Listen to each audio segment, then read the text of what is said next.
आणि उद्धव ठाकरेला विचारायचंय, शरद पवारला विचारायचंय।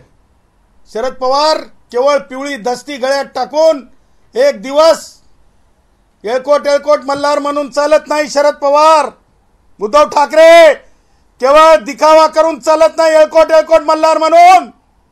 सार्वत्रिकपणे सार्वजनिकपणे सर्व माध्यमांसमोर हिंदुस्थानासमोर हा अत्यंत खालच्या विचाराचा जरंग्या यांनी काल जे शब्द उच्चारले ते शब्द सुद्धा उच्चारावेसे वाटत नाहीत।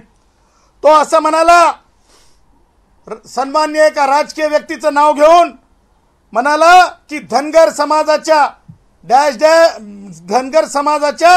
डॅश मध्ये बांबू घातला, डॅश मध्ये बांबू घातला असं हा नीच विचाराचा माणूस बोलला।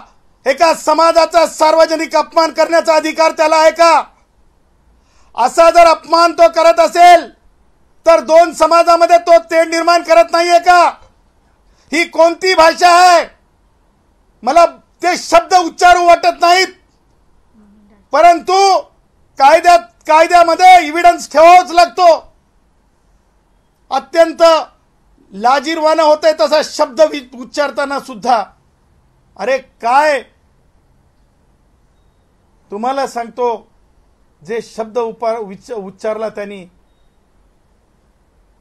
हे न उच्चारलेला बरा, कारण ते बांबू घातला धनगर समाजाच्या डॅश डॅश मध्ये असा तो उच्चारला। ह्या जरंगीनं लाज वाटायला पाहिजे।